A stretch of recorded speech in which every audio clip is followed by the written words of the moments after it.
Hello, everyone. My name is Pam Shellhorn. I'm with the University of Illinois Extension. I'm an extension specialist in community and economic development. And today I have Kris Noble with me. She is the executive director of the Sauk Valley Area Chamber. Kris has developed what I call a young adult advisory panel. She's actually renamed it. And what we're going to do is we're going to hear about how Kris decided to do this project, when it got started, and some of her trials, tribulations, and successes. So, Kris, why don't you tell us about the young adult panel? Thank you, Pam. I think a lot of this goes back to when we connected in the spring of 2018, and your information came across that you had this workshop called 5 Strategies for Retaining and Attracting Youth to Rural Communities.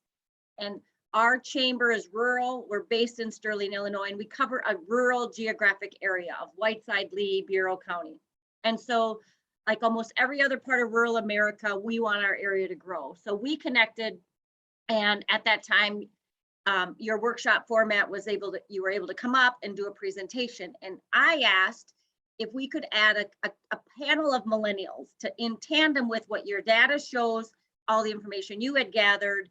Could we have some of our local millennials talk about this topic and what it meant for them to be part of conversations? So we did that on May 2nd. I think we had 40 to 50 people registered. It was a great presentation and it was a great conversation. And I just facilitated, I was intentional, and I picked 5 millennials, and intentional in that I knew where they worked or they were already engaged in the chamber. For example, we have an ambassador program. One of them was an ambassador. One was a local realtor who had been in the area.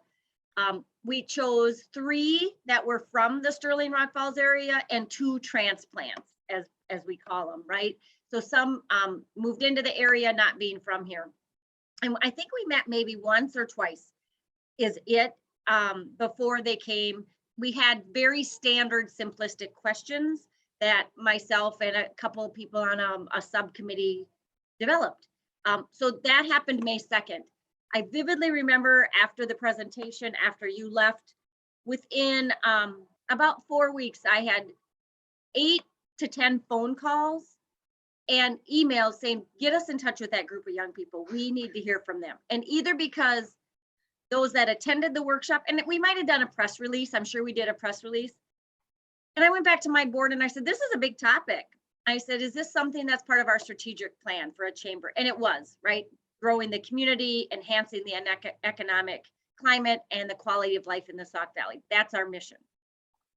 So in June, we started a partnership with Sterling Main Street. We're 2 separate organizations, but we work really closely. And we pulled together, again, by intention, but also opened it to the public. We used our chamber members. A lot of banks, they want their employees at the table. A lot of manufacturing, they want their employees at the table. Sauk Valley Community College is also a big partner, and said, the only parameter is you've got to be working or living in the Sauk Valley and join us for a conversation. So June 19th of 2018, we had our first meeting and we just brainstormed. We did a lot of Post-it notes. Why are you here? What would this group look like? You'd be a subset of the chamber. We can provide technical assistance, guidance, resources. And we met quarterly, and then they proposed a steering committee, and about 9 of them stepped up and said, we'd love you and Jana Grow-Herring, who's the Main Street director, to continue to help us organize. But if we really want to be a leader in the community or change agents, can this steering committee kind of take some ownership? And we said, that's great.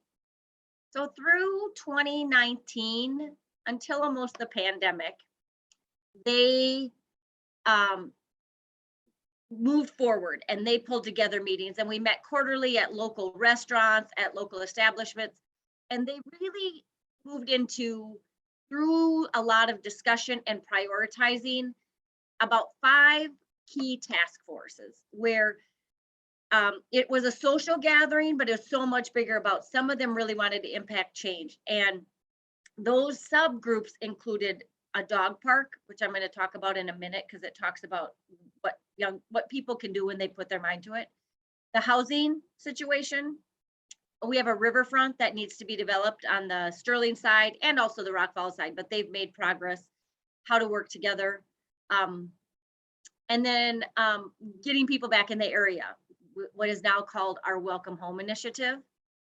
And so the dog park example happened in a period of 6 months, a sub-task force of 6 or 8 millennials in partnership with the Sterling Park District. So I made that connection. We went to the Park District Board of Commissioners. In 6 months, they raised $60,000. Wow. To make this dog park a reality. So Sterling Park District donated the land. They own the land, and through the connections, what this Keystone group, that's the name now, Okay. got a lot of the labor donated through, think like the Sauk Valley Community College baseball team came out for a day. Wow, The that's Whiteside, amazing. we have a Whiteside Area Career Center, which is, go back to the trade school. Their director happens to be on our Keystone group. Oh, And the local fencing, he's a chamber member, owns Sterling Fence, Dan Crowner, donated his time, minimal charge for materials. COVID then happened, and it delayed the dog park a little bit, but we had a ribbon cutting for that, I think in June of 2020. So the steering committee, because of COVID and their own jobs, just there's so much emotional exhaustion that they didn't step back, but Jan and I knew that we needed to keep this moving and keep growing. And I think in 2020, maybe we met 3 times, just social events, kind of talking about the riverfront. And then in 2021, we've regrouped and we met every 8 to 10 weeks, maybe quarterly. And from that, then this Friends of the Riverfront Task Force, we met and we've merged that, and that's intergenerational now. So we have not just millennials on that, but people of all ages. And the task force then will work with the city council, just formed or announced a commission, a riverfront commission. So we hope to work with them. fantastic. Yes. The Welcome Home Initiative, we have launched in partnership with Sauk Valley Community College, our Keystone group. And then we have 3 local high schools, and one of them has it's the Sterling Schools Foundation, just some of the connections. They have one of the best alumni databases that exists, and they were willing to share their emails with us. And we just launched that March 1st. So we created with the task force, which are mostly from the millennial group. There's a couple like the SBDC at Sauk Valley Community College. She sits on it as a kind of a, as somebody helping us guide what this looks like from the SBDC end. So we launched a website March 1st called Welcome Home Sauk Valley. Oh, fantastic. And to partner that, because this is right now a no budget project, we eventually will be reaching to business sponsors. We have partnered with the Career Center and the Digital Media Arts class, which is juniors and seniors in high schools, and they monitor that website for us and add content. Oh, that's great. So it's become a 7-organization partnership collaborative event. So when I think of what we started in 2018 about hearing their voice, you and I have talked a lot about, they just need to be asked to be part of the conversation. When I say they, I mean that age group. And the other thing I think it's worth mentioning, 2 of those Keystone folks are now sit on our local city council. Oh, that is wonderful to hear. And actually 3, because now 1 is also on the Rock Falls City Council. So they're again, actually going for government positions as well. That's wonderful. And some, and again, we talk about wherever you think you can impact change, like this dog park, it came together because I know they all went out one night and they all have a passion for dogs. And there was a proposal several years ago that was over the $300,000 mark. And they're like, that's ridiculous. We can do it. We can do it in phases. Very business mindset, came up with a business plan, did some fundraisers. got some publicity, made the correct connections. But I think the example of that is when you have a passion and you find like-minded people, you are able to get things done. So Mhm. some are projects like the Dogwood Acres, and some are more visionary things like the riverfront is going to take years. Mhm. Um, but we have some momentum at a level I think we've never had before, because it's folks that realize if I'm going to live here and work here, I really need to invest in what's this community going to look like in 5, 10, 15 years. Yeah. That is fantastic. I'm so excited to hear that. For those that are watching the video, I just want to let them know that which talks about the program 5 strategies for attracting and retaining millennials. The program name was changed to Reversing the Exodus. And I'm going to put up a slide here in a minute that has my email address on it in case anyone has any additional questions.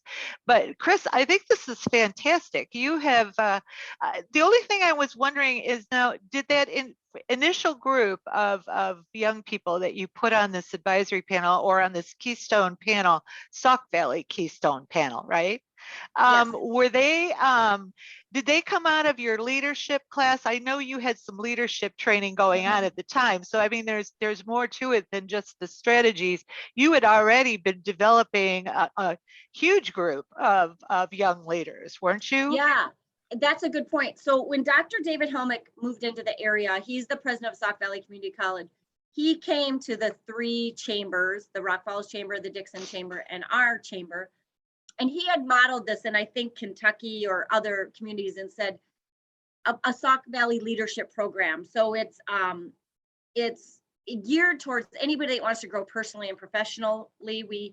We went to employers and said, do you want to invest in your staff? We meet the school year calendar, August to May, once or twice a month, and curriculum topics and business topics and leadership topics. And so that started in 2016.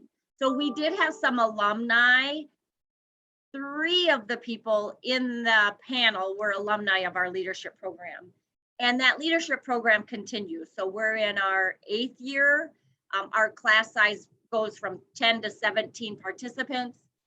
We have a paid facilitator, and then the board of directors helps run that program. And so those are folks, and if you look at that leadership, those alumni and those class participants, they range in age from 21 to 60, but their employer either pays their tuition or we can scholarship them. But that whole Sauk Valley leadership program melded well. And the day we did that workshop in 2018, everyone in that leadership class attended that session. And then a couple of, like I said, the alumni from years past were part of the panel. Well, that's fantastic. I'm really excited about all the things you've done in the Sauk Valley area, and I appreciate you taking this time. I am going to quickly put up another slide here. If I can do that. Oops, nope, it's not going to work for me. I see it. That wasn't this. I want the second slide. Oh. It won't. So I'm going to try this one and see if I can get to it. There we go. This is my name and my email address. If anyone is interested or has additional questions, please feel free to contact me. Again, I want to thank Kris Noble for working with me today and helping me make this video so that other people can do the same thing, find a way to get younger people involved in their community, to give them a feeling of purpose and acceptedness. And I'm really excited to see what happens with your Welcome Home initiative. You'll have to keep me updated.